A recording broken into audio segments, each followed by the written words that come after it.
So guys, what's going on? Welcome back to the channel and welcome back to a new video. And in this one today, it's all a build up to Manchester United versus Crystal Palace on Super Sunday back at Old Trafford. It feels a very long time since we last played a game at home. So for me personally, I'm very excited about this one. It's another home game for Michael Carrick, another chance for 3 points, and hopefully Michael Carrick can make it 7 unbeaten as the Manchester United manager. How good does that sound? 7 unbeaten. Imagine saying that under Ruben Amorim. We took a year, I think, to get 2 wins in a row, let alone 7. I would have been happy with 4 in a row, but 7 with good performances. Players are together, there's exciting football, we've got a settled team, the fans are positive, the players are positive. What a time to be a Manchester United fan right now. It feels amazing. I'm loving life.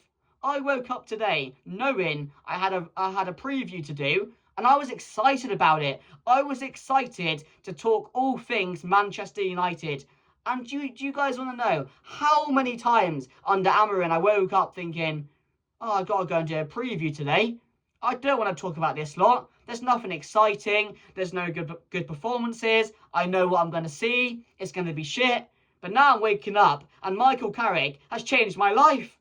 He's making me excited to do this again. And I absolutely bloody love it. That's all I ever want. I want to watch my team, be excited by my team, and have a 90% chance of going there and winning every game. And we're seeing that right now. And the way it's going, we could go unbeaten all season. No, I'm joking. I don't think that could happen. I'm not saying it won't, but I'm just saying I'm being a bit of an optimist right now because the energy is good. I'm feeling good right now from what I'm watching. So let me know if you guys are the same. Is life right now watching Manchester United amazing? Let me know down below because I'm looking forward to every game. I'm loving watching Manchester United. Players are performing well.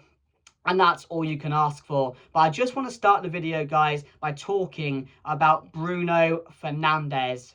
We got some good news about Bruno Fernandes. There's good news. There is. Last summer, there was bad news. He could have left the club and Bruno Fernandes could no longer be a Manchester United player. Luckily, Bruno stayed. And thank God for that because the numbers he's still putting up in a Manchester United shirt are absolutely out of this world. Just insane. In the whole Premier League, in the whole world, I think. The numbers are just absolutely incredible. So thank God he stayed. And he could be staying longer as well if Manchester United do secure Champions League football. That is the breaking news coming out that we have heard over the last couple of days. And that put a smile on my face because right now, the direction we're going, it's looking very likely that Manchester United will make a Champions League spot. And not just a Champions League spot, that 4th place, even 3rd place. Because Aston Villa will come in for you as well. There's a game against Villa in a couple of weeks' time. That's going to be a massive game.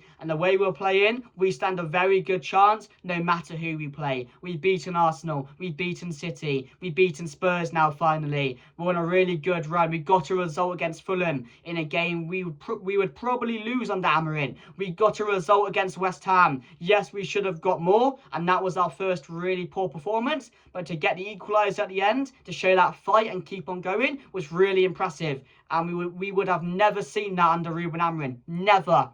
We barely got 2 wins in a row, like I mentioned earlier.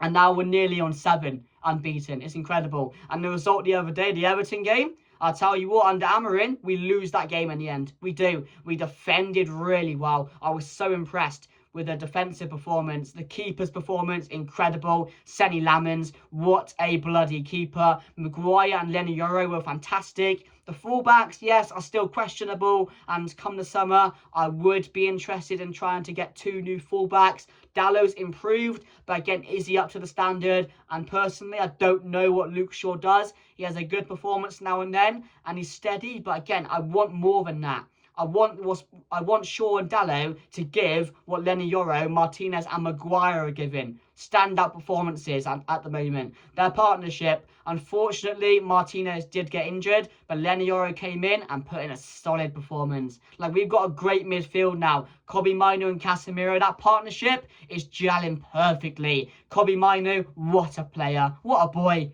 To think this guy was on the bench week in, week out under Amorim was an absolute disgrace. Let this guy play. And Michael Carrick has just came in and said to the players, go and do what I know you guys can do. And they've responded in the perfect way. And yes, we've heard that apparently Michael Carrick is more approachable, is a better manager. The players prefer him because they feel they have that connection. And when you have that connection with the manager and you can trust your manager, it works out perfectly. It really, really does. You're seeing the difference it makes right now because these players want to play for the manager. And when you have a manager you want to play for, you get better results. You get better performances because you want to reward that manager for putting in the work every day. And that's what he's doing at the moment. So massive, massive shout out to Michael Carrick. The job he is doing is absolutely incredible. But the players also deserve massive credit because under Amorim, every week we talk about negative performances, players not trying, players giving up, players heads dropping, and now we're talking about the opposite. Players are fighting until the end. Everyone's putting in the shift. Everyone's giving 90%, and it's just really, really, really good to see, and I'm absolutely loving it. And Jamie O'Hara, I was watching Sky the other day, mentioned a really good point. He said on Sky at the fan forum in the morning that Manchester United are not a million miles away from competing for a Premier League title. And when he said that, I was like, I think we are. But then I thought about it. We're like, if Amorim wasn't here from the start of the season, I know it's hindsight, it's a wonderful thing to think about, but Michael Carrick could have this team challenging. He really could have. I mean, multiple results at home, Everton, West Ham, Wolves, there's a few more at home as well. We've dropped about 15 points. Add those 15 points on, or 13 or 12, say, and we're right up there. We really are. And it's mad to think that Amorim was dragging this team down that much. Like, so much. Like, we missed out on how many months and a year, maybe, was it a year he was in charge? A whole year of what could have been. You know what I mean? Like, when you think about it like that, it's just incredible because I didn't really realise how much Amorim was dragging this team down. But Michael Carrick has just came in and, like I said, he said to the players, you're incredible players. Just go and do what I know you guys can do. Go and play football. Go and perform. Go and have fun. That's what he said. And the players have just been doing that since the very, very start. Because when these players are all together on the same page, 100%, we're seeing some of the football we're playing. I mean, the connection between the front three, absolutely brilliant. I've mentioned it, the partnership in the midfield, brilliant. The defensive partnership, brilliant. When you've got a settled team and players full of confidence, you get results. And that's what we're getting right now. But I'm sorry if I'm just going over the same type of stuff. I'm just really happy. I just want to talk to you guys about how good a feeling this is surrounding Manchester United at the moment. Should we touch on Benjamin Sesko quickly before we get into team news and that? Benjamin Sesko, what a run of form this guy is on right now. I mean, the first couple of games he played, he was shocking. He couldn't hit a barn door. He was getting outstrengthed. He was getting outpaced. Short hair Sesko, Baldy Sesko, is on fire at the moment. He really, really is. I mean, the goal the other day, the pace was just incredible. The finish was brilliant. The finish against West Ham, brilliant. The finish before that, brilliant. The last couple of goals, he's taken his goals really, really well, like a proper striker should, and it's really good to see. But I said it in my reaction video, Sesko, Mbeumo and Cunha, that's the front three you go with, because that's going to get the best for you.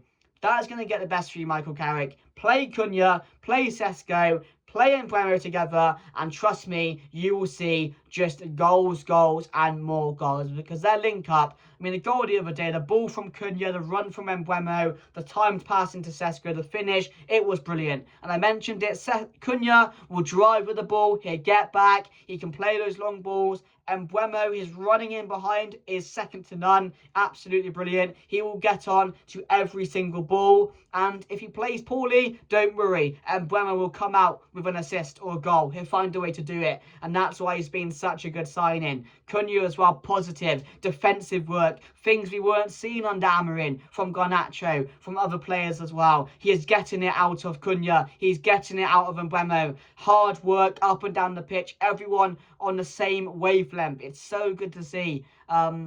So yeah, that's what I want to see. I want to see Sesko starting now. He deserves his start. There's no questions about that because of the other day and the week before that when he saved us against West Ham. He's got to start him now. What's he waiting for? Michael Carrick's got to do it, but he made the right decision as well in the last game. We questioned Amarin about subs, about not making him at the right time. Michael Carrick saw the other day it wasn't going well, brought on Sesko, it made a difference. It's simple things like that when you notice it that quickly, you make the change and you get a response and you get rewarded for doing that. So credit to Michael Carrick for that sub, although I'm not going to give him too much credit for that performance because it wasn't good enough at the end of the day. But to find a way to get a result like that, it's a sign of a good team. When you're not playing well, you get that one moment and you take it, and that's what we did. But yeah, that's the front three I want to see. And again, Kobe Mainu and Casemiro in the midfield with Bruno Fernandes in that number 10 position, of course. And in the back four,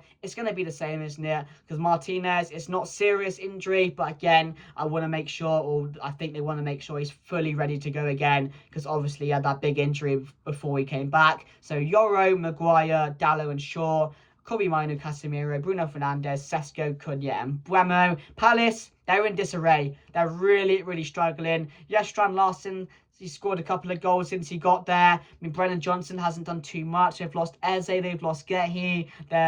Mateta's out at the moment. So if you don't go there or rock up to Old Trafford and get a result comfortably, I won't be happy with that because they're in disarray. Manchester United are on fire at the moment, and this is the sort of game I want to see us go there and win 2 or 3-0 very comfortably. It's as easy as that. I'm going to say 3-0 at home today for my prediction against Crystal Palace on Sunday. I'm feeling good. I'm feeling like I want to see more goals. That's why I'm saying 3-0, because I know it's in us. I know we've got that big performance in us still. We've not seen it the last couple of games, but again, this time on Sunday, I think we are going to see it. So yeah, I'm going to go 3-0. I'm going to say Sesko to get a brace. Why not? He's in great form. He's on fire at the moment.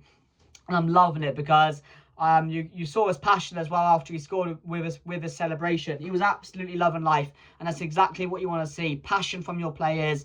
And again, I was so good to see him on a scoring run at the moment, and it's going really well for him. So yeah, I'm going to say 3-0, Sesko brace, and I'm going to say Bruno Fernandes to score as well. But thank you guys for watching the video. Greatly appreciated for your guys' support. As I said, make sure to like, comment, share, subscribe. Drop your score predictions down below. Thank you for watching, and I'll see you guys later. Goodbye.